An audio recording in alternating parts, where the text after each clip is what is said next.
মান সামাত জাওয়ারিহুহু মিনাল আথাম, সুবহানাল্লাহ, মান সামাত জাওয়ারিহুহু মিনাল আথাম ওয়া মান সামাত লিসানুহু মিনাল কিযবি ওয়াল জুর ওয়া মান সামাত বাতনুহু মিনাত তাআমি ওয়াশ শারাব ওয়া মান সামাত ফারজুহু মিনাল খিয়ানা ওয়া মান সামাত ফারজুহু মিনাল খিয়ানা ফাহুয়া সায়িম।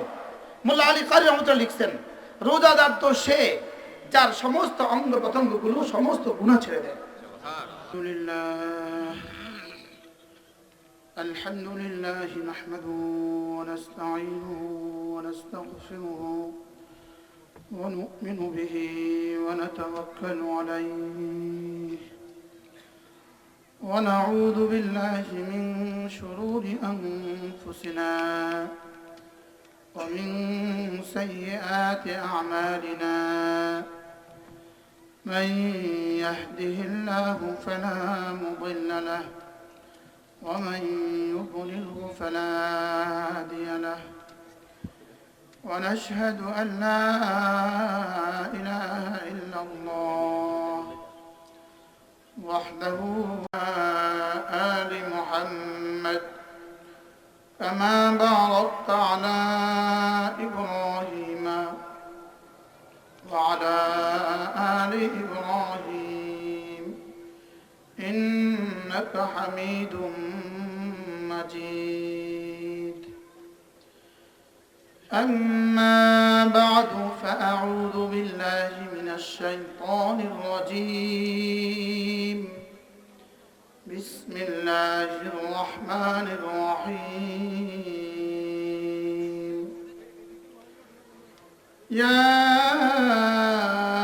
أيها الذين آمنوا كتب عليكم الصيام كما كتب على الذين من قبلكم لعلكم تتقون. أياما معدودات فمن كان منكم مريضا أو على سفر فعدة من أيام أخر وعلى الذين يطيقونه فدية طعام مسكين فمن تطوع فهو خير له وأن تصوموا خير لكم إن كنتم تعلمون. صدق الله مولانا العظيم. শ্রদ্ধেয় সভাপতি, উপস্থিত হযরত উলামায়ে কেরাম, শ্রদ্ধেয় মুরব্বিয়ানে আযম ও আমার যুবক ভাইরা, পর্দার আলের মা ও বোনেরা, আল্লাহ তাআলার অগণিত অসংখ্য প্রশংসা, যিনি দয়া করে মেহেরবানি করে আমাকে আর আপনাকে কুরআনে কারীমের নিসবতে, দাওয়াত ও তাবলীগের নিসবতে, জিক্র ও ফিকরের নিসবতে একত্রিত হয়ে কুরআনে কারীম থেকে কিছু কথা বলার শোনার তৌফিক দান করেছেন। এজন্য বলি আলহামদুলিল্লাহ। মাগরিব পরে যিনি কথা বললেন, আপনাদের এই গোবিন্দপুর ফাজিল মাদ্রাসার সম্মানিত প্রিন্সিপাল মহোদয়, যিনি আমার পরম শ্রদ্ধেয় বড় ভাই তুল্য, আমরা একই মাদ্রাসায় পড়াশোনা করেছি। তিনি আমাদের সিনিয়র ছিলেন, আগের ক্লাসে ছিলেন। আমরা অনেক সময় তার কাছে বিভিন্ন কিতাব ধরছি, নাহবে মির, হেদায়েতের নাহব, কুদুরি ইত্যাদি। ওনার হয়তো মনে নাই, আমার তো মনে আছে। আল্লাহ তাআলা তাকে সুস্থতার সাথে রাখেন। তার আব্বাও ছিলেন নোয়াখালী ইসলামী আলিয়া মাদ্রাসার মুহাদ্দিস, বহুত বড় আলেম ছিলেন। তো বড়দের সামনে কথা বলা, অনেক ওস্তাদরা আছেন, মাদানিয়ার ওস্তাদরা আছেন, লালফুলের ওস্তাদরা আছেন। বড়দের সামনে কথা বলা মানে সবক শোনানো। ছাত্ররা যখন শিক্ষককে সবক শোনায়, তো ছাত্র পারে এজন্য শোনায় না, বলকে ছাত্র হয়েছে কিনা এজন্য শোনায়। আমিও কোরআনে কারীমের দুখানা আয়াতে কারীমা তেলাওয়াত করেছি। এই জন্যই বা আগামী 1 মাস পরে রমাদান মাস, যেহেতু এর আগে যদি আপনাদের সাথে কথা বলার, কথা শোনাবার আর সুযোগ না পাই, হায়াতেও যদি না কুলাই, সময়ও যদি না হয়, এই জন্য কোরআনে কারীমের ওই আয়াতে কারিমাগুলো আমি আপনাদের সামনে তেলাওয়াত করেছি। যে আয়াতে কারিমায় আল্লাহ তাআলা রমজানের ফাজাইল এবং মাসাইল তাফসীলি আলোচনা করেছেন। শুধু রোজার মাসআলাটাই আল্লাহ তাআলা কোরআনে কারীমে একসাথে 4 আয়াতের মধ্যে একসাথে পূর্ণাঙ্গ আলোচনা করে দিয়েছেন। কেন পূর্ণাঙ্গ করলেন? স্বাভাবিকভাবে রোজা একটুখানি কষ্টের ইবাদত, এবং সাহাবায়ে কেরাম শোনা মাত্রই কিছুটা ঘাবড়িয়ে গিয়েছেন। যখনই শুনছেন না খেয়ে থাকতে হবে, সাহাবায়ে কেরাম যেন কিছুটা ঘাবড়ায় গেছেন। এই জন্য আল্লাহ তাআলা এটাকে সহজ থেকে সহজতর করে উপস্থাপন করে শেষ তক বলে দিলেন, ইউরিদুল্লাহু বিকুমুল ইউসরা, আমি শুধুই সহজ করার জন্য এতটা করেছি। আমি তোমাদের উপরে সহজ করে দিয়েছি রোজাকে। এই জন্য আমি আপনাদের সামনে এই 2 আয়াতে কারিমা তেলাওয়াত করেছি। আল্লাহ তাআলা যদি তৌফিক দান করেন, এর আলোকে কিছু কথা আপনাদের সামনে পেশ করব। মেরে ভাইও, রজব আসার সঙ্গে সঙ্গে রাসূল দোয়া করতেন, আল্লাহুম্মা বারিক লানা ফি রাজাব ওয়া শাবান ওয়া বাল্লিগনা রমাদান। আল্লাহ আমাকে রজবে বরকত দিয়ে দেন, শাবানে বরকত দিয়ে দেন, আর রমজান পর্যন্ত, আমার রমজানের শেষ পর্যন্ত আমার হায়াত বাড়িয়ে দেন। করাচির হযরত ওয়ালা রাহমাতুল্লাহি আলাইহি শাহ হাকিম মুহাম্মদ আখতার রাহিমাহুল্লাহ তাআলা, তিনি ওয়াবাল্লিগনা রমাদানের তরজমা তিনি এভাবে করতেন, আল্লাহ রমজানের এতটা কাছে নিয়ে এসে আমাকে তুলে নিও না। কি বলছে বলেন? আল্লাহ এতটা কাছে নিয়ে এসে তুলে নিও না। আল্লাহ এতটা কাছে নিয়ে আসছেন, আর একটা মাস বাকি, আর 15 দিন বাকি, আর 10 দিন বাকি, এতটা কাছে নিয়ে এসে তুলে নিও না। এদের উদাহরণ হলো এমন, যেমন ধরেন রেজিস্টার্ড হাই স্কুলে একজন মানুষ মাস্টারি করে, এই আশায় বুক বেঁধে থাকে এটা এমপিও হবে। এটা কি হবে বলে? এমপিও হবে।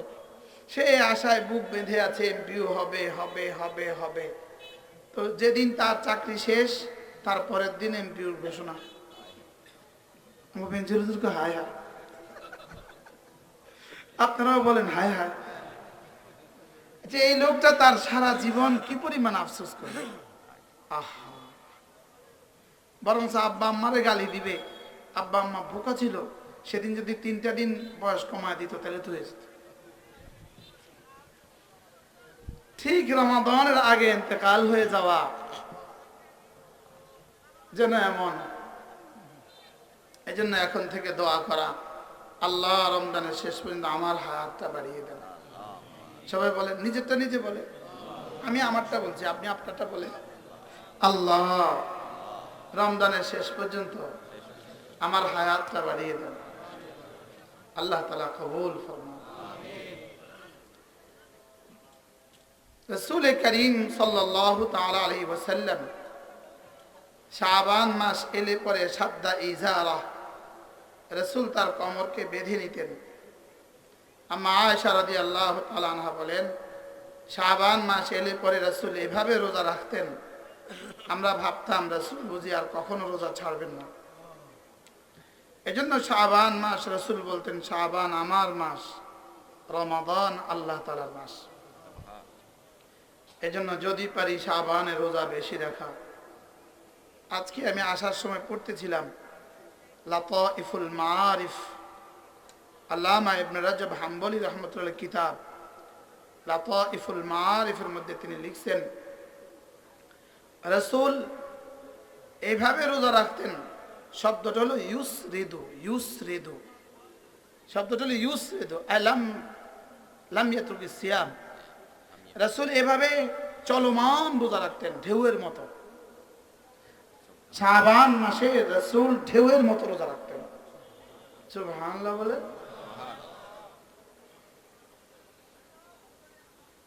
নামাজের আগের সুন্নত হলো নামাজের তৈয়ারি,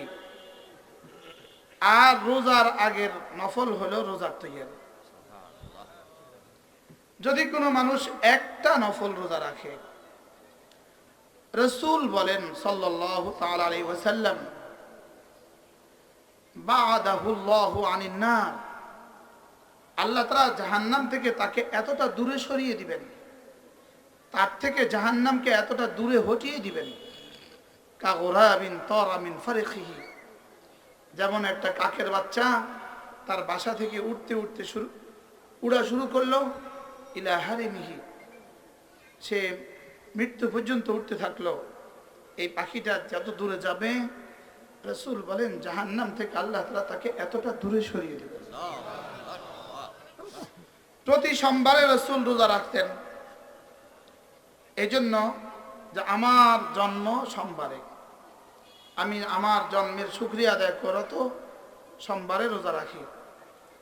আর প্রতি বৃহস্পতিবারে রাসূল রোজা রাখতেন, এজন্য প্রতি বৃহস্পতিবারে উম্মতের আমাল আল্লাহ তাআলার কাছে পেশ হয়। আমি চাই যে আমার আমল আল্লাহ তাআলার কাছে রোজা অবস্থায় পেশ হোক।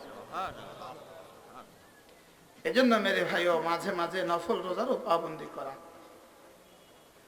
যদি কারোর পক্ষে সুযোগ হয় তো সওমে দাউদ করা, একদিন রোজা রাখা তো একদিন ছেড়ে দেওয়া, একদিন রোজা রাখা তো একদিন ছেড়ে দেওয়া। কেউ যদি প্রতি সপ্তাহে দুটো করে রোজা রাখে, সোমবার এবং বৃহস্পতিবার, তাহলে 52 সপ্তাহে তার রোজা হবে 104টা। সুবহানাল্লাহ। 30 দিনে হবে 30টা, এ হয়ে গেল 134টা। শাওয়ালে 6টা, এ হলো 140টা। মুহররমে 2টা, এ হলো 142টা। আরাফা 1টা, এ হলো 143টা। আর আইয়ামে বীজে 3টা করে, এ হলো 3 12 36টা। এই লোক সওমে দাউদ করনে वाला হয়ে গেল। রাসূল যখন সওমের কথা বলে তখন এটা তো আর স্বাস্থ্যসম্মত হয় না। আমাদের ডক্টর জাহাঙ্গীর কবির সাহেব যখন রোজার কথা বলে তখন এটা স্বাস্থ্যসম্মত হয়ে যায়, তখন এটা বিজ্ঞানসম্মত হয়। তখন এটা কি হয় বলেন? তখন এটা ফুল বিজ্ঞানসম্মত। জার্মানি ডক্টর যখন বলে রোজার ফায়দা হলো সারা বিশ্বে মুসলমান রোজাদারদের ক্যান্সারের সংখ্যা সবচেয়ে কম। সুবহানাল্লাহ। রিসেন্টলি বের হওয়া এক জরিপ, ডক্টর জার্মানি এক ডক্টর, তিনি বলেন তিনি প্রতি বছর 1 মাস ফাস্টিং করেন। তিনি বলেন যে যারা নিয়মিত রোজা রাখবে বছরে 1 মাস তাদের ক্যান্সার হবে না। কি রোজাকে স্বয়ং রব বলেন, ওয়া আন তাসুমু খায়রুল লাকুম, তোমাদের রোজা রাখাটা, বলেন আবার বলেন, এটা হুবহু শব্দের তরজমা। ওয়া আন তাসুমু, তোমাদের রোজা রাখাটা, খায়রুল লাকুম, এটা তোমাদের জীবনের জন্য শ্রেষ্ঠ। সুবহানাল্লাহ। তোমাদের রোজা রাখাটা, বলেন তোমাদের জন্য কি অনেক ভালো, প্রভূত কল্যাণকর। সুবহানাল্লাহ। খায়রের তরজমা আমাদের ভাষায়, খায়রের তরজমা আমাদের ভাষায় অনেক ভালো, বেশি ভালো, চূড়ান্ত ভালো, গুড, বেটার, বেস্ট, যেখানে গিয়ে শেষ করবেন খায়রের তরজমা ওখান থেকে শুরু হয়। আল্লাহ তাআলা বলেন ওয়া আন তাসুমু খায়রুল লাকুম, রোজা রাখাটা তোমাদের জন্য অনেক ভালো। বলেন রোজা রাখাটা তোমাদের জন্য কি অনেক ভালো। কি কি থেকে ভালো? রব যেন বলেন যাও তোমার শরীরের জন্য ভালো, যাও তোমার রূহের জন্য ভালো, যাও তোমার পেটের জন্য ভালো, যাও তোমার স্টমাকের জন্য ভালো, যাও তোমার ব্লাডের জন্য ভালো, যাও তোমার হার্টের জন্য ভালো। যাও, তোমার শরীরের কোলেস্টেরলের জন্য ভালো, তোমার অতিরিক্ত মেদের জন্য ভালো, তোমার চর্বির জন্য ভালো। বলেন না, বলেন না, কি কি থেকে ভালো? আমাদের যোগ্যতা যেখানে গিয়ে শেষ হবে, এই ভালো সেখান থেকে শুরু হবে। ওয়া আন তাসুমু খায়রুল লাকুম, রোজা তোমাদের জন্য কি ভালো? বলেন, অনেক ভালো। পত্রিকা দেখবেন অনেক লিখতে, যখন বেশি অনেক বোঝানোর উদ্দেশ্য হয় তখন সর দিয়া ডট ডট দেয়, এবার দন্তনে দিয়া ডট ডট দেয়, এবার ক দেয়। পড়তে কি পড়তে হয়? অনেক ভালো। বলেন,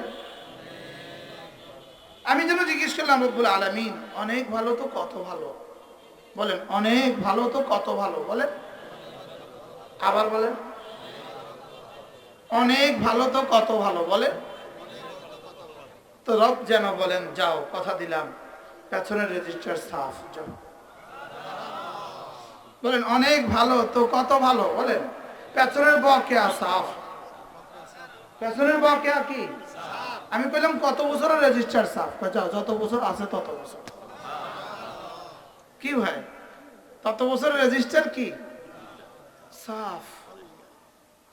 আচ্ছা, কেউ যদি আপনাকে অফার করে, আপনি তাকে 10 লাখ টাকা দেন আছেন, আপনার পাওনাদার যদি আপনার জন্য ঘোষণা দেয় যে 1 মাস যদি না খেয়ে থাকতে পারেন দিনের বেলা, আপনার 10 লাখ টাকা মাফ, বলেন তো কে কে এই অফার গ্রহণ করবেন না? বলেন। আচ্ছা, যদি বলে রাত্রিবেলায় গিয়া যদি 3 ঘন্টা ফেনী শহরে গিয়া ফিলার ধরে দাঁড়ায় থাকতে পারেন, মাফ, কে কে যাবে না? বলেন, সবাই যাবে তো? আচ্ছা, এবার আমার রাসূল বলেন, দিনে যদি সিয়াম করো, রাতে যদি কিয়াম করো, দিনে সিয়াম, রাতে কিয়াম, গফিরা লাহু মা তাকাদ্দামা মিন যামবি, পেছনের রেজিস্টার সাফ। এই অফারটা কে দিয়েছেন? রাসূল দিয়েছেন। কার পক্ষ থেকে বলেছেন? ঘোষণাটা কার পক্ষ থেকে? ওমা ইয়ানতিকু আনিল হাওয়া ইন হুয়া ইল্লা ওয়াহয়ুন ইউহা। তিনি দিয়েছেন, যিনি নিজের থেকে কখনো কিছু বলেন না। তো তিনি বলেন, তুমি যদি রমজানের রোজা রাখতে পারো আর রাতের বেলায় তারাবি পড়তে পারো, তো যাও, আমি আমার রবের পক্ষ থেকে ঘোষণা শুনাই, গফিরা লাহু মা তাকাদ্দামা মিন যামবি, আগের সব গুনাহ মাফ। আচ্ছা, মা আম, মা কি?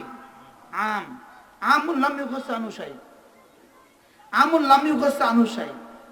এখান থেকে সগায়েরকে আমি বাদ দিতাম, আমি বলবো সব মাফ।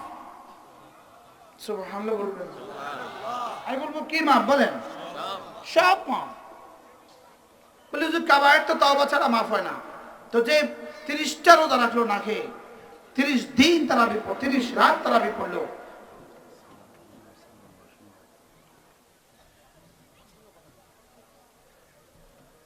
আসেন আমি এখানে আসবো, ছাড়বো কিছু একটা, আসেন, থাক, আসেন,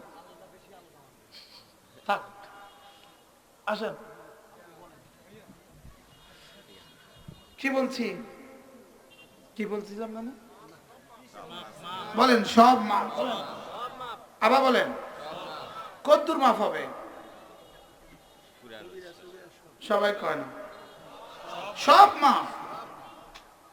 আচ্ছা, আচ্ছা, তওবা কাকে বলে? তওবা মানি হলো, খেয়াল করেন, তওবা মানি হলো, বলেন, তওবা মানি হলো আল্লাহ তাআলার জন্যই জাহান্নামের ভয়ে সমস্ত গুনাহ ছেড়ে দেওয়া, সমস্ত ইবাদত করা, সমস্ত গুনাহ ছেড়ে দেওয়া, সমস্ত ইবাদত করা। আর রোজা মানে আমি আমার হালালগুলো ছেড়ে দিলাম, হালাল তাআম, হালাল শরাব, হালাল বিবি, হালাল সব ছেড়ে দিলাম। যেসব হালাল ছেড়ে দিল সে হারাম ধরে কেমনে? সুবহানাল্লাহ বলবেন না? এই জন্য মুল্লা আলী কারি রহমতুল্লাহ আলাই, মুল্লা আলী কারি রহমতুল্লাহ আলাই আস-সায়েমের একটা তরজমা মুল্লা আলী করছেন, আজীব তরজমা করছেন। আস-সায়েম মান সামাত জাওয়ারিহুহু মিনাল আথাম, সুবহানাল্লাহ, মান সামাত জাওয়ারিহুহু মিনাল আথাম ওমান সামাত লিসানুহু মিনাল কিযবি ওয়াল জুর ওমান সামাত বাতনুহু মিনাত তুআমি ওয়াশ শারাব ওমান সামাত ফারজুহু মিনাল খিয়ানা ওমান সামাত ফারজুহু মিনাল খিয়ানা ফাহুয়া সায়িম। মোল্লা আলী কারি রহমাতুল্লাহ লিখছেন, রোজাদার তো সে যার সমস্ত অঙ্গ প্রত্যঙ্গগুলো সমস্ত গুনাহ ছেড়ে দেয়। বলেন, সমস্ত অঙ্গ প্রত্যঙ্গগুলো কি ছেড়ে দেয়? সমস্ত গুনাহ ছেড়ে দেয়। রোজাদার সে যে সমস্ত অঙ্গ প্রত্যঙ্গগুলো কি করে? সমস্ত গুনাহ ছেড়ে দেয়। আচ্ছা, রোজার দিনের বেলায় অনেক মুসলমান আছেন, দিনের বেলায় ঘরের ডিশ বন্ধ রাখে, দিনের বেলায় দোকানের ডিশ বন্ধ রাখে, কিন্তু রাতের বেলা ডিশ চালায়, এমন মুসলমান আছে কিনা বলেন? দিনের বেলায় নিজেদের মোবাইল বন্ধ রাখে, আরে ফেসবুকে গুনাহ বন্ধ রাখে রোজা, লেকিন রাতের বেলায় ফেসবুকে গুনাহ করে, এমন মুসলমান আছে কিনা? প্রশ্ন হলো, রোজার দিনের দাম বেশি না রাতের দাম বেশি? সবাই বলেন, রোজার দিনের দাম বেশি না রাতের দাম বেশি? দিবসের দাম বেশি না রজনীর দাম বেশি? রজনীর দাম বেশি। আপনারা তো ব্যস্ত, আপনারা ব্যস্ত। এনাদেরকে একটু বসায় দেন, আপনারা একটু বসেন। সবাই একটু বসেন, আপনারাও বসেন। একটু বসেন, একটু বসেন। রমজানের দিনের দাম বেশি না রাতের দাম বেশি? আবার বলেন, রাতের দাম বেশি না দিনের দাম বেশি? রাতের দাম বেশি। কোরআনে কারীম নাজিল হওয়ার কারণে রমজান, আর রমজান কি রাতে নাজিল হয়েছে না দিনে? রাতে। তাহলে দিনের দাম বেশি না রাতের দাম বেশি? রাতের কারণে দিন দামি হলে রাতটা বেশি দামি হয় না দিন বেশি দামি হবে? রাতের কারণে দিন দামি। বলেন বলেন, কি বলছি? রাতের কারণে কি দামি? দিন দামি। আচ্ছা, রাতটা দামি দামি কেন? রাতটা দামি কেন? ওই রাতে কি নাজিল হয়েছে? কোরআন নাজিল হয়েছে। আচ্ছা, কয় রাতে নাজিল হয়েছে কোরআন? জোরে বলেন, কয় রাতে? আচ্ছা, কয় আয়াত নাজিল হয়েছে? 5 আয়াত। কয় আয়াত? 5 আয়াত। আচ্ছা, রাত কাকে বলে? রাত তো হলো আহ্নিক গতির চক্রে আবর্তিত 12 ঘন্টার সমষ্টি। 12টা ঘন্টার নাম রাত, 12 ঘন্টার নাম দিন, 12 ঘন্টার নাম কি? তো রাতেই তো, একটা রাতেই তো না, এটা 12 ঘন্টাই তো না, এটা এত দামি হলো কেন? আচ্ছা, এই রমজান মাসেও কি কোরআনে কারীম নাজিল হবে? না। গত রমজানে কি কোরআন শরীফ নাজিল হয়েছে? না। তাহলে কোরআন নাজিল হয়েছিল কোন রাতে? 570 খ্রিস্টাব্দে না, এর লগে 40 যোগ করেন, 610। বলেন কত খ্রিস্টাব্দে? 610 খ্রিস্টাব্দের রমজান মাসের যে কোনো এক রাতে, 610 খ্রিস্টাব্দের রমজান মাসের যে কোনো এক রাতে কোরআনে কারীমের 5 আয়াত নাজিল হওয়ার কারণে যদি ওই রাতটা 1000 মাসের চেয়ে দামি হয়, শুধু এখন ওই রাত দামি নয়, ওই রাতের সাথে মুআফাকাত করবে যে রাত, সুবহানাল্লাহ, কিয়ামত পর্যন্ত ওই রাতের সম তারিখের রাতটাও 1000 মাসের চেয়ে দামি। কোন রাতে? যে রাতে কোরআনে কারীম কয় আয়াত নাজিল হয়েছিল? রাত মানে কি? সময়। রাত মানে কি? 5 আয়াত সময়ে নাজিল হওয়ার কারণে ওই সময়টা যদি, ওই রাতটা যদি 5 আয়াত নাজিল হইতে সময় লাগছিল কতক্ষণ? না হয় 5 মিনিট, না হয় কয় মিনিট? তাহলে 1440 মিনিট থেকে একদিন মানে 1440 মিনিট, 12 ঘন্টা মানে 720 মিনিট, 720 মিনিট মানে কোরআন নাজিলের ওয়াক্ত ছিল 5 মিনিট। বুঝে না? কত মিনিট? 5 মিনিটে 5 আয়াত লাগে না। অলাউ ফরজান 5 মিনিটে 5 আয়াত নাজিল হওয়ার কারণে ওই 720 মিনিট সম্বলিত দিনটা, 1440 মিনিট সম্বলিত দিনটা যদি 84 বছর 4 মাসের চেয়ে বেশি হয়, সুবহানাল্লাহ বলেন। এখন কি শুধু ওই দিন দামি না, কিয়ামত পর্যন্ত আনেওয়ালা ওই রাত দামি? শুধু ওই মাস দামি না, কিয়ামত পর্যন্ত আনেওয়ালা ওই মাস দামি?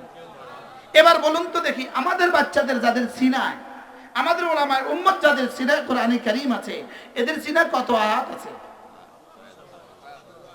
আল ইখতিলাফিল আকওয়াল 6666 আয়াত, বিল ইত্তেফাক 6225। আল ইখতিলাফিল আকওয়াল 6266 6666 আয়াত যেই সিনায় আছে ওই সিনাটার দাম কত? সুবহানাল্লাহ। ওই সিনার দাম কত হবে? ওই সিনা যদি ওই রাতটা খায়রুম মিন আলফি শাহর, 1000 মাসের চেয়েও দামি হয়। 1000 মাস মানে 84 বছর 4 মাস। 1000 মাস মানে কত? এই আয়াত যেদিন নাজিল হয়, রাসূল জিজ্ঞেস করলেন ওমা হুয়া খায়রুম মিন আলফি শাহর। জিবরিল বলেন এটা আল্লাহ তাআলা ছাড়া কেউ জানে না। কাজী আয়াজ কিতাবুশ শিফার মধ্যে নকল করছেন, এটা আল্লাহ তাআলা ছাড়া কেউ জানে না। সুবহানাল্লাহ বলেন। আচ্ছা, যেই সিনায় 6667 আয়াত আছে, এটা কত হাজারের চেয়ে বেশি দামি? সুবহানাল্লাহ বলেন। কি? আচ্ছা, এবার যেই মাদ্রাসায় এরকম 6667 আয়াতের মতো গোটা কোরআন 1000 জনকে পড়ায়, তো তার দাম কত?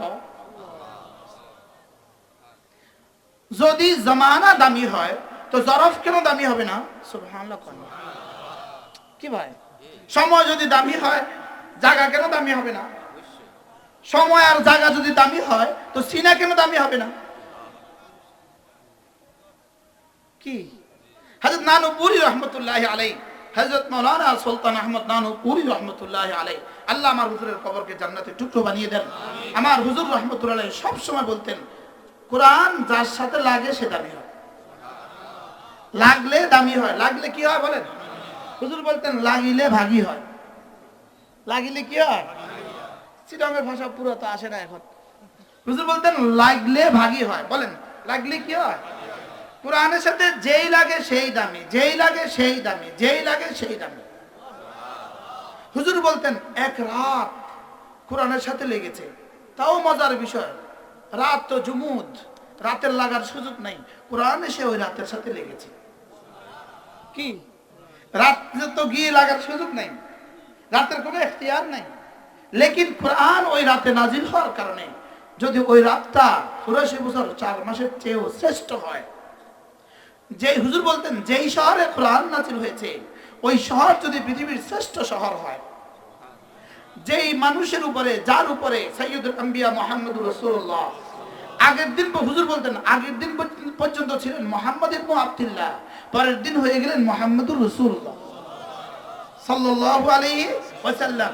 মানুষটা কিন্তু এক, আগের দিন আর পরের দিন একরকম, জাহের একরকম, আগের দিনের চেহারা পরের দিনের চেহারা একরকম, আগের দিনের শরীরের পরের দিনের শরীর একরকম, লেকিন আগের দিন পর্যন্ত মানুষ ডাকতো ইয়া মুহাম্মদ, ইয়া মুহাম্মদ, মুহাম্মদ ইবনে আব্দুল্লাহ তাআল, লেকিন পরের দিন রব এলান শুনিয়ে দিয়েছেন, খবরদার তাকে আর মুহাম্মদ বলে ডেকো না। এবার তাকে স্বয়ং রব নাম ধরে আর ডাকেননি। সুবহানাল্লাহ বলেন। স্বয়ং রব তাকে আর নাম ধরেননি। আগের দিন পর্যন্ত মুহাম্মদ, খাদিজার স্বামী মুহাম্মদ, শ্বশুর বাড়িতে গেলে আমারও মুখের স্বামী মুশতাকুন নবী কয়। আমি কি বাহ তোমার তো বহুত দাম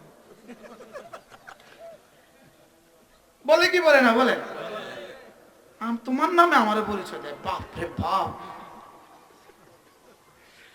শ্বশুর বাড়িতে গেলে খাদিজার স্বামী মুহাম্মদ, মক্কার অলিতে গলিতে হাঁটে তো ফাতেমার বাবা মুহাম্মদ, আব্দুল্লাহর বেটা মুহাম্মদ, আবু তালেবের ভাতিজা মুহাম্মদ, আব্দুল মুত্তালিবের নাতি মুহাম্মদ, আবু জাহলের ভাতিজা মুহাম্মদ। লেকিন আজ থেকে যেদিন ইকরা নাজিল হয়েছে, না না আর তাকে মুহাম্মদ বলে বলা যাবে না। এখন থেকে আমিও তাকে আর মুহাম্মদ বলবো না। সুবহানাল্লাহ। আমিও বলবো ইয়া আইয়ুহান নবী, আমিও বলবো ইয়া আইয়ুহার রাসূল, আমিও বলবো ইয়া আইয়ুহাল মুজাম্মিল, আমিও বলবো ইয়া আইয়ুহাল মুদ্দাসসির, আমিও বলবো তাহা, আমিও বলবো ইয়াসিন। আর গোপন কিছু যদি বলতে হয় তো আমি আর তিনি এমন সংকেত ব্যবহার করব যেটা তোমরা কেউ বুঝবে না। আলিফ লাম মিম তা সিন সুবহানাল্লাহ হা মিম, এগুলো আমি আর তিনি বুঝবেন, আর কেউ বোঝার দরকার নেই। সুবহানাল্লাহ। কোরআনে কারীমের সাথে যেই লাগে সেই কি হয় বলেন? দামি হয়। প্রশ্ন, কোরআন দামি না রাসূল দামি? উত্তর বলেন, জোরে বলেন। কোরআন দামি। কোরআন দামি না রাসূল দামি বলেন? কোরআন দামি। কোরআন দামি না রমজান দামি? আরে কোরআন দামি। আরে কোরআন দামি না জান্নাতুল ফেরদাউস দামি? কোরআন দামি। সুবহানাল্লাহ বলেন, বলেন কোরআন দামি। কোরআন। আচ্ছা, আমাদের যাত্রাবাড়ি শেখ মাহমুদুল হাসান সাহেব দামাত বারাকাতুহুম, আল্লাহ হযরতের হায়াতের মধ্যে বরকত দান করেন। হযরত একবার এক মঞ্চে বয়ান করছেন, আল্লামা আহমদ শফিও ছিলেন, হুজুর পাশের রুমে বসা ছিলেন, বাংলাদেশের সব বড়রা ছিলেন। হুজুর বলতেছেন কোরআনে কারীমের এক পৃষ্ঠার দাম জান্নাতুল ফেরদাউসের চেয়ে বেশি। সব হয়রান হয়ে আছে, কি বলে এটা, কি বলে? হুজুর বলেন যে কেন হবে না? কোরআন আল্লাহ তাআলার সিফাত, জান্নাতুল ফেরদাউস মাখলুক। জান্নাতুল ফেরদাউস আল্লাহ তাআলা বানিয়েছেন, আর কোরআন আল্লাহ তাআলা থেকে বের হয়েছে। সুবহানাল্লাহ বলবেন না? কোরআন কার থেকে বের হওয়া? আল্লাহ থেকে বের হওয়া। কোরআন স্বয়ং আল্লাহ থেকে বের হওয়া। হযরত জিবরিল আলাইহিস সালাম আল্লাহ তাআলা থেকে নির্গত হয়ে কোরআন আল্লাহ তাআলা লৌহে মাহফুজে ছাপ মেরে দিয়েছেন। সুবহানাল্লাহ। ফটোস্টেট মারছেন, ফটোস্টেট। এটা ছায়া লাগাইছেন কোথায়? লৌহে মাহফুজে। আর লৌহে মাহফুজে হযরত জিবরিল তাকিয়ে তাকিয়ে পড়ে তাকিয়েছেন, পড়েছেন, তার হৃদয়ে এসে গেছে, তিনি এসে রাসূলের হৃদয়ে ঢেলে দিয়েছেন। আল্লাহ মাহফুজ কি জিনিস জানেন? অনেকদিন আগের পড়া। একজন ফেরেশতা বানিয়েছেন আল্লাহ তাআলা, ওই ফেরেশতার দু চোখের মধ্যখানে হলো লৌহে মাহফুজ। ওই ফেরেশতার দু চোখের মধ্যখানে কি? লৌহে মাহফুজ। ওই ফেরেশতার দু চোখের মধ্যখানে এই জায়গার মধ্যে, ললাটের মধ্যে, এই জায়গার মধ্যে আল্লাহ তাআলা 30 পারা কোরআনের ছাপ মেরে দিয়েছেন। আর জিবরিলকে বলছেন তাকাও, ওদিকে তাকাও, ওদিকে তাকাও। তাকাইছি। আজকে এই 5 আয়াত লও। সুবহানাল্লাহ। এই 5 আয়াত আজকে লও, নিয়ে পুছিয়ে দাও। সুবহানাল্লাহ। আচ্ছা, কোরআনকে ভিন্ন ভিন্ন ভাবে কেন পাঠানো হলো? কোরআনকে ভিন্ন ভিন্ন ভাবে কেন পাঠানো হলো? সমস্ত কিতাব একসাথে পাঠানো হলো। তাওরাত একসাথে, জাবুর একসাথে, সমস্ত সহিফা একসাথে, সুহফে ইব্রাহিম একসাথে, সুহফে মূসা একসাথে, লেকিন কোরআনকে ভিন্ন ভিন্ন কেন? আল্লাহ তাআলা এর জবাবে বলেন, লিনুসাব্বিতা বিহি ফুআদাক, লিনুসাব্বিতা বিহি ফুআদাক। অন্য উম্মতরা যখন তাদের নবীকে কোনো প্রশ্ন করত, তো নবী বলতেন এই কিতাবটা লও তো, খুঁজে দেখি। সুবহানাল্লাহ। কি বলতেন বলেন? এই কিতাবটা লও। এত বড় বড় কিতাব, এটা খুঁজতে কতক্ষণ লাগে? যে কোনো মাসালা এই কিতাবটা দেখি, কিতাব কি অবস্থা। আর রাসূলকে বলেন, রাসূল আপনাকে উম্মত কোন প্রশ্ন করবে, যে কোনো প্রশ্ন করবে, যখন করবে, আপনি কিতাব খুলতে হবে না, আমি পাঠিয়ে দিব। আপনি শুধু একটু অপেক্ষা করবেন। সুবহানাল্লাহ। আপনি মাঝে মাঝে যে আমার দিকে তাকান, এটাও আমি দেখি। যখনই প্রশ্ন করে তো রাসূল এভাবে তাকান। রাসূল কোন ভাবে তাকায় বলেন? আল্লাহ তাআলা বলেন, কাদ নারা তাকাল্লুবা ওয়াজহিকা ফিস সামা। আপনি যে মাঝে মাঝে আমার দিকে তাকান, আমি এটাও দেখি। আচ্ছা, প্রেমিক প্রেমাস্পদের এবার কেমন লাগে? সুবহানাল্লাহ। আপনি যে মাঝে মাঝে আমার দিকে তাকিয়ে থাকেন, আমি এটাও দেখি। কাদ নারা তাকাল্লুবা ওয়াজহিকা ফিস সামা।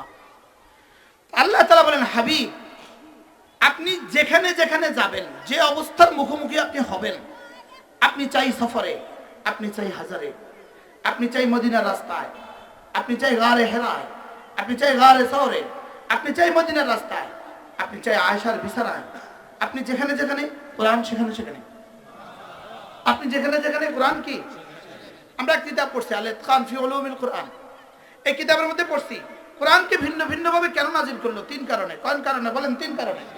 1 নাম্বার, তাযীমান লিল মুনাজ্জাল ইলাইহি, তাযীমান লিল মুনাজ্জাল ইলাইহি, যার কাছে পাঠিয়েছেন তার সম্মানার্থে। 2 নাম্বার, তাযীমান লিল মুনাজ্জাল, যা পাঠিয়েছেন তার সম্মানার্থে। 3 নাম্বার, তাযীমান লিল মুনাজ্জালিল লাহুম, যাদের জন্য পাঠিয়েছেন তাদের সম্মানার্থে। সুবহানাল্লাহ। তাহলে পাঠিয়েছে কার কাছে? রাসূলের কাছে। পাঠিয়েছে কি? কিতাব। আর পাঠিয়েছে কার জন্য? আমাদের জন্য। আমাদের জন্য। কার জন্য বলেন? আমাদের জন্য। তাহলে কোরআনকে ভিন্ন ভিন্ন ভাবে পাঠানো হয়েছে 3 কারণে। কয় কারণে? প্রথম কারণ রাসূলের সম্মানার্থে। সুবহানাল্লাহ। প্রথম কারণ কি বলেন? রাসূলের সম্মানার্থে। রাসূল, আমি আপনাকে পুরা কিতাব যদি একসাথে দিয়ে দিতাম, আপনার পেরেশানি উঠাতে হইতো। এজন্য আমি আপনাকে পুরো একসাথে দেই নাই, যখন যা লাগছে তখন তা দিছি। এ হলো তাযীমান লিল মুনাজ্জালে লাহু, যার কাছে পাঠিয়েছেন তার জন্য। 2 নাম্বার তাজিমান লিল মুনাজ্জাল, কিতাবটার সম্মানার্থে। আমি আগে সব কিতাব একসাথে দিয়েছি, কোনো কিতাব আজকে মাহফুজ নাই, এটাকে ধীরে দিয়ে দিয়েছি শুধু এটাকে হেফাজতের জন্য। এই জন্যই সমস্ত সাহাবা, আকসার ও বেশতর সাহাবী রাসূল হাফেজ কোরআন ছিলেন। একদিন 5 আয়াত নাজিল হয়েছে, এই 5 আয়াত তারা মুখস্থ করে ফেলেছে। সুবহানাল্লাহ, 5 আয়াত লুফে নিয়েছে। 5 আয়াতের মুখস্থ হওয়ার আগ পর্যন্ত 2 দিন আর কোনো আয়াত নাই। তারা এই দিন আমুক্তা পড়তেছে, ছাত্রসভা পড়তেছে এই 5 আয়াত। সুবহানাল্লাহ বলবেন না? এই 5 আয়াত রাতেও পড়ে, এই 5 আয়াত দিনেও পড়ে। আবার সাহাবাদের পুরুষগুলো ঘরে গিয়ে বলে, এই শুনছো, আজকে 3 আয়াত নাজিল হয়েছে, তুমি পড়ছো? হ্যাঁ পড়ছি, আমাকেও শোনাও। আবার ওই কৃষকরা দূরে, নাহনু নাতানাওয়াব, বুখারী শরীফের হাদিস, নাহনু নাতানাওয়াব, আমরা রাসূলের কাছে বাড়ি করতাম। একবার আমি যেতাম, একবার আমার বন্ধুকে পাঠাতাম। বন্ধু গেলে বলতো, এই আজকে নতুন কোনো খবর আছে? সুবহানাল্লাহ, আজকে নতুন কোন আয়াত নাজিল হয়েছে? হ্যাঁ, আজকে তো 3 আয়াত নাজিল হয়েছে। বলো। তো তিনি মুখস্থ করে আসছেন, আমাকে মুখস্থ করে দিতে। তাহলে এইভাবে গোটা কোরআনে কারীমকে আল্লাহ তাআলা হেফাজত করেছেন, শুধুই ধীরে ধীরে নাজিল করে। সুবহানাল্লাহ। এবার কার জন্য? আমাদের জন্য। এবার কার জন্য বলেন? আচ্ছা, যদি এভাবে না দিতেন আমরা হেফাজত করতাম কিভাবে? সুবহানাল্লাহ। এই 3 দলের সম্মানার্থে রব্বুল আলামিন কোরআনে কারীমকে কি করেছেন বলেন? ধীরে ধীরে নাজিল করেছেন, বিক্ষিপ্ত করে নাজিল করেছেন, একটু করে দিয়েছেন। সুবহানাল্লাহ। এই বাচ্চাকে মা যদি একসাথে এক লোকমা দেয়, 6 মাসের বাচ্চা, কি অবস্থা হবে? মরে যাবে কিনা বলেন? মা কি করে? একটা ভাত ডলে দেয়, আরেকদিন 2টা দেয়, পরের দিন 3টা দেয়, এইভাবে দিতে দিতে 1 লোকমা দেয়। কি হয়? হুবহু আল্লাহ তাআলা এভাবে কোরআনে কারীম আমাদেরকে কি করেছেন বলেন? আমাকে দিয়েছেন, আমাদেরকে দিয়েছেন। কত তো দূর চলে যাবে, কি করা হুজুর? এটা তো আলোচ্য বিষয় ছিল না। হ্যাঁ, সময় আছে। মজার বিষয় হলো কোরআনে কারীম স্বয়ং রাসূলের চেয়ে দামি। কোরআনে কারীম জান্নাতুল ফেরদাউসের চেয়ে দামি। এখন আমাদের সমাজে কোরআন পড়নেওয়ালা বেশি না রোজা রাখনেওয়ালা বেশি? জোরে বলেন। বলে হুজুর তাহলে আমরা রোজা রাখতাম না। বিষয়টা এমন নয়, এই জন্য বলি নাই। আমাদের সমাজে কোরআনের চেয়ে রোজার দাম দেনেওয়ালা বেশি মানুষ। আচ্ছা, আবার রোজার চেয়ে সবে কদরের দাম দেনেওয়ালা বেশি মানুষ। জোরে বলেন না? আবার রোজার চেয়ে সবে কদরের দাম দেনেওয়ালা কি? আমাদের অবস্থা হলো এটা। আমাদের অবস্থা, চেয়ারম্যান সাহেবের দাম দেয় না, চেয়ারের খুব দাম দেয়। বুঝুন না কথা? চেয়ারম্যান সাহেবের কোনো কি দেয় না বলেন? চেয়ারের খুব কি দেয়? কি? হুজুরের জুতা তুলে বুকে নিয়েছে, বেশি দামি, অনেক দামি। আবার আরেক দিক দিয়ে হুজুরের জুতা মারছে। জুতা মারেন না সারা দেশে নাই? আছে না নাই বলেন? আল্লাহ আমাদেরকে হেফাজত করে। জুতার দাম বেশি না হুজুরের দাম বেশি? জোরে বলেন। চেয়ারের দাম বেশি না চেয়ারম্যানের দাম বেশি? এখন বলেন তো দেখি, রমজানের দাম বেশি না কোরআনের দাম বেশি? রমজানের কারণে কোরআন না কোরআনের কারণে রমজান? কোরআনের কারণে কি? আচ্ছা, এবার রমজানের দাম বেশি না ইফতারের দাম বেশি? জোরে কয় না। রোজার দাম বেশি না ইফতারের দাম বেশি? তো তারা যে নেতারা যে পার্টি দেয় রোজা রাখে না, কি কিসের উপরে ঠিক? আপনারা বসবেন না, বসেন, অল্প সময়। কি বলছি? এদের হলো কি, বাবার থেকে বাবার জুতার দাম বেশি। এদের হলো কি বলেন, বাবার থেকে বাবার কি? আচ্ছা, ইফতার পার্টিও দিল না, লেকিন এদের কাছে খেজুরের এলসির দাম আরো বেশি। কি বলেন? এদের কাছে জিলহজের 10 তারিখের কোনো দাম নাই, গরুর বাজারে ইজারার খুব দাম। কি বলছি বলেন? গরুর বাজারে ইজারার খুব কি? যে এরা আমাদেরকে বলে এরা ধর্ম ব্যবসায়ী, আমরা নাকি ধর্ম ব্যবসায়ী। আমরা কবে ধর্ম ব্যবসা করলাম? তোমরা না আমাদের ধর্মের নাম দিয়া, আমাদের রোজার নাম দিয়ে খেজুর এলসি করো, আমাদের রোজার নাম দিয়ে বুট আনো, আমাদের রোজার নাম দিয়ে বাজার সাজা। তোমরা না আমাদের কোরবানি ঈদের নাম দিয়া, আমাদের 10 তারিখের নাম দিয়া তোমরা না গরুর বাজারে ইজারা নাও। আমরা কবে গরুর বাজারে ইজারা নিয়েছিলাম? হুজুরে কয় না। আমরা কোনোদিন গরুর বাজারে ইজারা নিয়েছিলাম? আচ্ছা, গরুর বাজারে ইজারা নিয়ে আমরা কোনোদিন ঝগড়া করছিলাম? আচ্ছা, গরুর ট্রাক থেকে আমরা কোনোদিন টাকা তুলছিলাম? বুঝি না। গরুর ট্রাক দাঁড়া করায় করে আমরা রাস্তা কোনোদিন টাকা নিয়েছিলাম? আমাদের রবের দেওয়া কোরবানির ঈদ, আমাদের রবের দেওয়া গরু, আমাদের ইব্রাহিম ইসলামের দেওয়া গরু, আমাদের হুজুর ইসলামের দেওয়া উজহিয়া, আমাদেরটা ব্যবহার করে তোরা বেচা কিনা করবি, খাড়া আম করে 100 টাকা করে দিয়ে যা। এরকম আমরা কখনো কইছিলাম? বলেন। আমরা ব্যবসা করছিলাম না, তারা ব্যবসা করে। তারা ধর্ম ব্যবসায়ী, আমরা না ওরা। কি ভাই, ইফতার পার্টি আমরা বেশি দিই না, তারা বেশি দেয়। ওরা ওবামাও ইফতার পার্টি দেয়, দেয়নি? দেয় না? বলেন। ওবামাও কি দেয়? বলেন। ইমানের নাম নাই, রোজার নাম নাই, ইফতার পার্টি দেয়। আমাদের হযরত মাওলানা হাবিবুল্লাহ মিসবাহ রাহমাতুল্লাহ আলাইহি এই কথাটাকে বুঝাতে গিয়ে একবার বলেন, আমাদের রোজার হালত হলো বর শ্বশুর বাড়িতে রওনা দিছে, বিয়ে হবে। তো বিয়ে বাড়িতে ওখানে ধুম ধারাক্কা তৈরি চলতেছে, 500 মানুষ খাবে, ধুম প্রস্তুতি চলতেছে। বর ঘোড়াত করে গেছে, ঘোড়াত করে পোলের ঘোড়াতে গেছে, বর ঘোড়া লাফায়া পোলে উঠছে, আর বর পড়ে গেছে খালে। বর পড়ে গেছে কোথায়? বলেন। খালে। এবার ওখানে গেছে, ওখানে কিরে বর কোথা? সবাইকে বর কোথা? বর তো কোথায়? খালে। বর কোথায়? কোন বর কোথায়? খালে। আর আমাদের রোজা কোথায়? খালে। কি বলেন না? কথা ঠিক না ব্যাটি? বলেন। আমাদের রোজা কোথায়? বলেন। আমাদের রোজা তো খালে। আমাদের রোজা খালে গেছে গা। না রোজার খবর আছে, না রমজান মাসে নামাজের খবর আছে, না রমজানের তিলাওয়াতের খবর আছে। লেকিন তাদের কাছে সোনা বুটের বড় দাম, তাদের কাছে পেঁয়াজের বড় দাম। ও চিনি, চিনি কি করো? চিনি উঠাও, তাড়াতাড়ি চিনি আনো, চিনি আনো। রোজা রোজা চিনি, জোরে বলে না। রোজা চিনি আনতে হবে, চিনি স্টক করো। জুতার দোকানদার বুঝছে রোজার দাম, গামছার দোকানদার বুঝছে রোজার দাম, ধনিয়া পাতা হলো বুঝে রোজার দাম, কাঁচামরিচ হলো বুঝে রোজার দাম, আর কি বলে এটাকে শশার দাম, শশা হলো বুঝে রোজার দাম। লেকিন রোজা যে জন্য দিয়েছে তারা বুঝে নাই রোজার দাম। বাস্তব না বাস্তব? আমরা বুঝি নাই রোজার দাম কি। রোজা আমরা বুঝি নাই, আমরা বুঝি নাই রোজার দাম কি। রোজার দাম যারা বুঝছে তারা কবরে চলে গেছে। রোজার দাম বুঝছে মুফতি সাহেব হুজুর রহমতুল্লাহ আলাইহি, আমাদের লালপুর হুজুর মুফতি সাহেব রহমতুল্লাহ, এরা রোজার দাম বুঝছিল। এরা রোজার দাম বুঝি কবরে চলে গেছে। আমাদের হযরত নানুপুরি রহমতুল্লাহ রোজার দাম বুঝছিল।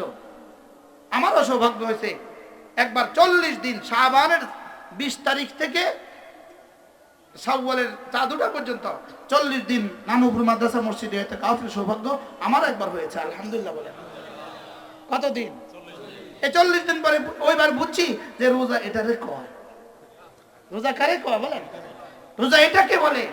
আল্লামা ইবনে কাইয়িম আল জাওজিয়া রাহমাতুল্লাহ আলাইহি বলেন, রমজান মাসের একটা নিঃশ্বাসের দাম, রমজান মাসের একটা মুহূর্তের দাম রমজানের আগে আর পরের 70 বছরের চেয়ে দাম বেশি।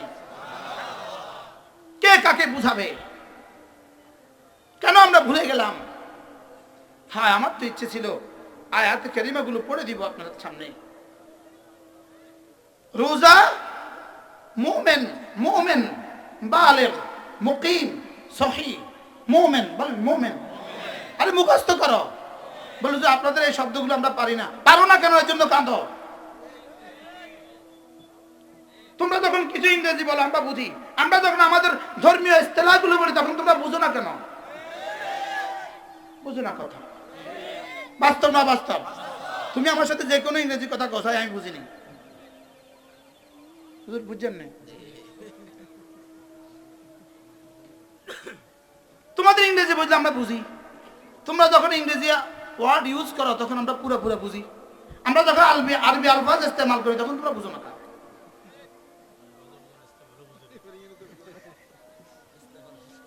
বলেন মুমিন, মুমিন বালিগ, সহিহ, মুকিম। এই 4 দল, মুমিন বালিগ, সহিহ, মুকিম। যদি মুমিন হয়, ঈমানওয়ালা হয়, 2 নম্বর বালেগ পুরুষ হয়, প্রাপ্তবয়স্ক হয়। 3 নম্বর ঘরে থাকে, মুকিম হয়। 4 নম্বর সহি সুস্থ হয়। এই 4 দল যদি হয়, একজন মানুষ যদি 4 গুণে গুণী হয়, তার উপরে রোজা ফরজ। এবার বলো যুবকদের মধ্যে এখানে এই 4 দলে গুণী আসেনি? আসেনি বলেন? 1 নম্বর সিফাত কি? মুমিন। 1 নম্বর সিফাত কি? মুমিন। আর 3টা কি? 2 নম্বর কি? হাকিমুল উম্মতকে একজন জিজ্ঞেস করছে, হুজুর কেউ কি আল্লাহর ওলি হলে টের পায়? হাকিমুল উম্মত বলে, কেউ কি বালেগ হলে টের পায়? বুঝলেন? আরে বালেগ হলে টের পায় কিনা বলেন? বালেগ হলে যেমন টের পায়, আল্লাহর ওলি হলেও কি পায়? টের পায়। এখন তো বালেগ হলেও টের পায় না, কারণ বালেগ হওয়ার আগে হয়ে যায়।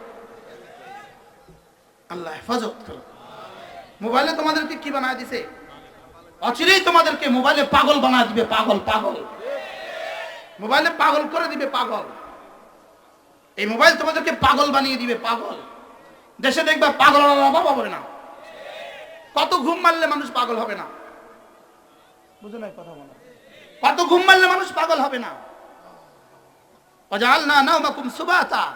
তোমাদের রাত যায় মোবাইলে, তোমাদের দিন যায় মোবাইলে। এটাই কি এক জিন্দেগি? মোবাইলের ছায়া না আসল? জোরে বলেন, ছায়া না আসল? আর জোরে বলো, ছায়া না আসল? এবার বলো, ছায়ার পিছনে ছুটে কত বছর ছুটলে নাগাল পাবে? কত বছর ছুটলে নাগাল পাবা? তো কি দেখলা তুমি? কি দেখে জওয়ানি বরবাদ করেছো? কি দেখে চোখ বরবাদ করেছো? কি দেখে কান বরবাদ করছো?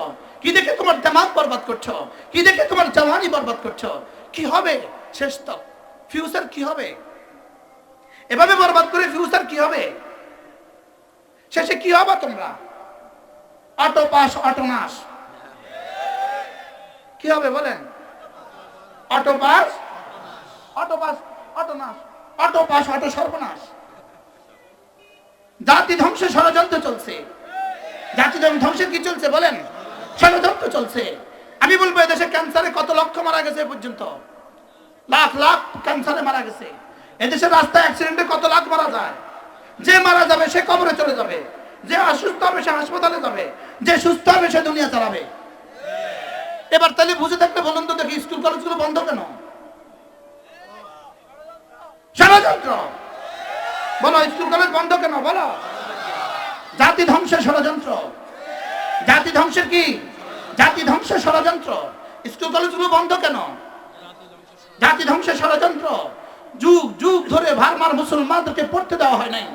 যুগ যুগ ধরে কাশ্মীরের মুসলমানদেরকে স্কুল আর কলেজে ভর্তি হতে দেওয়া হয় নাই। যুগ যুগ ধরে ভারমার মুসলমানদেরকে স্কুল আর কলেজে পড়তে দেওয়া হয় নাই। এরপরে ধাক্কা দিছে আমাদেরকে, না জানি ওই ধাক্কা দেওয়ার ভূমিকা হিসাবে আমাদের স্কুল কলেজগুলো বন্ধ। আল্লাহ আমাদেরকে বুঝ দান করেন। এই অটো পাস দেওয়া, এই অটো পাস দেওয়া এটা জাতির জন্য শুভ লক্ষণ নয়। এটা জাতির জন্য কি নয় বলো?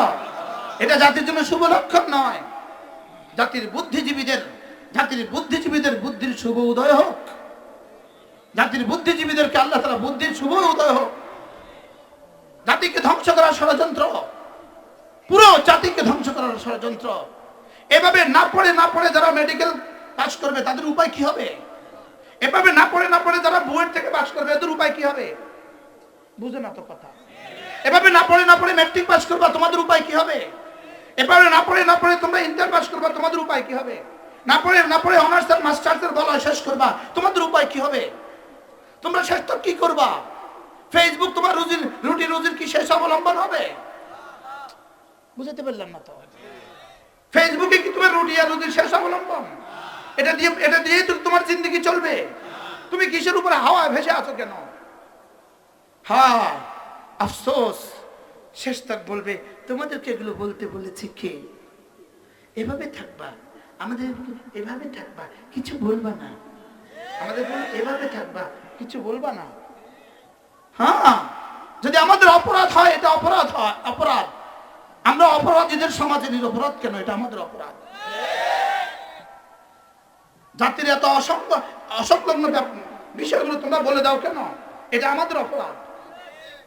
এটা বলা আমাদের দায়িত্ব। এটা আমাদের কি বলেন? এটা আমাদের দায়িত্ব।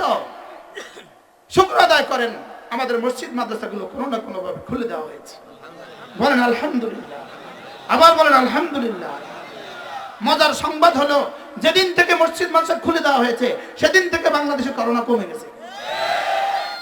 আরো মজার সংবাদ আছে, বাংলাদেশের টেকনাফ হতে তেতুলিয়া, রূপসা থেকে পাথুরিয়া কোন কওমি মাদ্রাসার ছেলে, ছাত্র, শিক্ষক করোনা আক্রান্ত হয়ে মারা যাওয়ার নিউজ আমাদের কাছে আসে না। আলহামদুলিল্লাহ বলেন আলহামদুলিল্লাহ। কক্সবাজারে কিন্তু করোনা নাই, পিকনিকে করোনা নাই, খেলার মাঠে করোনা নাই, গানের অনুষ্ঠানে করোনা নাই। করোনা সব ঢুকছে স্কুল আর কলেজে। করোনা সব ঢুকছে কোথায় বলেন? স্কুল আর কলেজে সব করোনা ঢুকছে। খবরদার ওখানে আর যেও না। ওখানে কি? ওখানে আর যেও না, খবরদার। হ্যাঁ, জাতি ধ্বংসের ষড়যন্ত্র। জাতি ধ্বংসের কি ষড়যন্ত্র? কথা তো আমার দূর চলে গেছে। কোন প্রসঙ্গ ছিল? কি? কোরআন বলো। এজন্য ফিরে আসো কোরআনের দিকে, ফিরে আসো কোরআনের দিকে, ফিরে আসো। আমি বলি বন্ধুরা, এখনো সময় আছে। জাতি বাঁচান, জাতির আগামী প্রজন্মকে বাঁচান। আপনার সন্তানের সিনা যদি আপনি কোরআন তুলে না দেন, এই ফেসবুক আর ইন্টারনেট তোমার সন্তানের সিনাকে পাগল বানায় দিবে। তোমার সন্তানের সিনাকে, তোমার সন্তানকে কি বানায় দিবে? ক্রিবলিঙ্গ বানায় দিবে। তোমার সন্তানের জওয়ানি শেষ হবে, তোমার সন্তানের দুনিয়া শেষ হবে, তোমার সন্তানের আখিরাত শেষ হবে। আপনার সন্তানকে কোরআন শিখান। পায়ে ধরে বলি, যুব সমাজকে বাঁচান, যুবকদেরকে বাঁচান, মেয়েদেরকে বাঁচান, যুবকদেরকে বাঁচান। হ্যাঁ, এজন্যই রব্বুল আলামিন কোরআন আর রমাদান, কোরআনের সাথে রমজানের নিবিড় সম্পর্ক জুড়ে দিয়েছেন। আল্লাহ তাআলা মেহেরবানি করে আমাদেরকে রোজার হক আদায়ের তৌফিক দান করেন। হ্যাঁ, যদি আপনাদের সাথে আর জীবনে দেখা না হয়, গায়রা হাফেজ যারা আছেন, গায়রা হাফেজ, এই বছর কয় খতম কোরআন শরীফ পড়বেন? হাত তোলেন। ওয়াদা করতে হবে। যারা হাফেজ না, তারা কয় খতম করে কোরআন শরীফ পড়বেন? নিয়ত করেন। কত খতম? দাঁড়ান, মহিবুল্লাহ সাহেব দাঁড়ান। আবেগে কইব 10 খতম। কয় খতম? আল্লাহ তৌফিক দান করেন। মাশাআল্লাহ বলেন। কত খতম? 12 খতম। আল্লাহ তাআলা কবুল ফরমান। বাবা দাঁড়াইতে বলে নেই। বাবা কয় খতম? 5 খতম। আল্লাহ তৌফিক দান করেন। 10 খতম। আল্লাহ তাআলা তৌফিক দান করেন। এই মুহূর্তে মালিকের কাছে কেমন লাগে? এই কালেকশন তো পৃথিবীর কেউ আর করে নাই।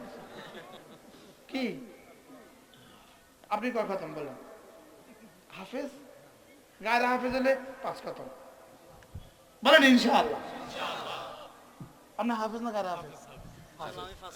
5 খতম। মাশাআল্লাহ। আমার হুজুরে বলে আমি 10 খতম। আলহামদুলিল্লাহ বলেন। কয় খতম? 5 খতম। আমার হুজুরে হাত তুলছে 5 খতম। এক বাক্যে বলেন, সবাই বলেন কমপক্ষে 3 খতম ইনশাআল্লাহ। বলেন ইনশাআল্লাহ, বলেন ইনশাআল্লাহ। কমপক্ষে কত খতম ইনশাআল্লাহ? বেশ, তার হাত দিয়ে নিস। গত বছর খুলনা হযরত মাওলানা মুফতি নুরুল আমিন, খুলনার হযরত ওয়ালাদ দামাত বারাকাতুমের খানকা আমার যাওয়ার সৌভাগ্য হয়েছে। রোজার পূর্ব মুহূর্তে হুজুর বলেন, এই কয় খতম পড়বা?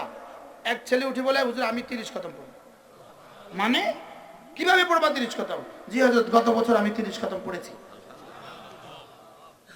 ইমাম আযম আবু হানিফা রাহিমাহুল্লাহ রমজান মাসে 61 খতম কোরআন শরীফ পড়তেন। দিনে 1 খতম, রাতে 1 খতম, তারাবিতে 1 খতম। পড়বো তো ইনশাআল্লাহ। আল্লাহ আমাদেরকে তৌফিক দান করেন। রমজান মাসে চলেন ইহতিমাম করি। আল্লাহ আমাকে মাফ করে দেয়। কিছু কিছু ইমাম আছেন, তিনি তার মসজিদে খতমে তারাবি পড়তে দেন না।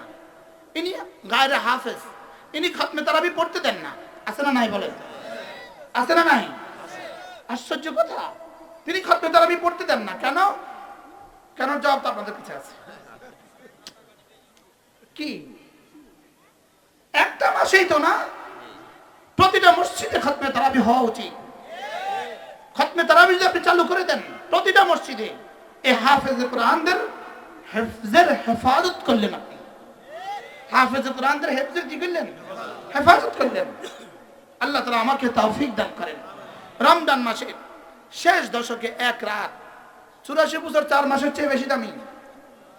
সুবহানাল্লাহ বলে না? আচ্ছা, আমেরিকা বাহাদুর যদি ঘোষণা দেয় 1 রাত ডিউটি করলে 84 বছর 4 মাসে বেতন দিবে, পৃথিবী কি বলবে? সারা পৃথিবী পাগল হয়ে যাবে কিনা বলেন? যে এক রাত ডিউটি 84 বছর 4 মাসের কি? অথচ রব বলেন যাও হাবিব তোমার উম্মতের সৌজন্যে আপনার সম্মানার্থে, সুবহানাল্লাহ, আপনার সম্মানার্থে কি আপনার সম্মানার্থে আপনার উম্মতের সৌজন্যে এক রাত ডিউটি করবে, দিয়ে দিব 84 বছর 4 মাসের চেয়ে বেশি। জান ডিউটি করা এক রাত। এবার বলবেন হুজুর ওই রাতটা কোন রাত? তো রাসূল বলেন ফালতামিসু ইনদা ভিতরে আওয়াখির লায়ালি রমজান। তাহলে 21, 23, 25, 27, 29 বলেন। 21 মুখস্থ করো। তো 5 রাত যদি সম্ভাবনাময়ী হয়, সম্ভাবনার যদি 5 রাত হয়, আপনি এক রাতে মিলাদ দিলেন কেন? সিন্নি এক রাত খাওয়ালেন কেন? বুঝে না কথা। সম্ভাবনা কয় রাত? আপনাকে এটাকে কাজ করতে বলছে কে? আপনি এটা কাজ করলেন কেন? শুধু ওই রাতে আলুয়া পাকান কেন? পাকাইতে হলে 5 রাতে পাকান। শুধু ওই রাতে হুজুরকে হাদিয়া দেন কেন? হাদিয়া দেন 5 রাত দিবেন। শুধু ওই রাতে মিলাদ শরীফ দিবেন কেন? কয় রাত দিবেন বলেন? 5 রাত দিবেন। যদি এখন কেউ ফেসবুকে আজকে লিখে দেয় যে আগামী বৃহস্পতিবারে রাত 3টা বাজে বঙ্গোপসাগরে গিয়ে 3টা ডুব দিলে আর করোনা হবে না, প্রধানমন্ত্রীও যাবে, কে যাবেন না বলেন? সারা বাংলাদেশের সব গাড়ি আর সব ফ্লাইট সব কোথায়? কক্সবাজার। কি লিগা? কেউ লেখছে ফেসবুকে ডুব দিলে করোনা থেকে মাহফুজ। আমরাও আপনাদেরকে বলছি মান কামা লাইলাতুল কদর ঈমানান ওয়া ইহতিসাবা গুফিরা লাহু মা তাকদ্দামা মিন যামবি। যদি লাইলাতুল কদর পেয়ে গেলেন সব মাফ। তাহলে কয় রাত তালাশ করব বলেন? এবার যদি আপনি যদি হিম্মত করে শেষ দশকে আল্লাহ তাআলার ভালোবাসা, আল্লাহর রহমতের আশা, আল্লাহর আযাবের ভয়ে আপনি যদি ইতিকাফ করতে পারেন, ইনশাআল্লাহ লাইলাতুল কদর নসিব হয়ে গেল।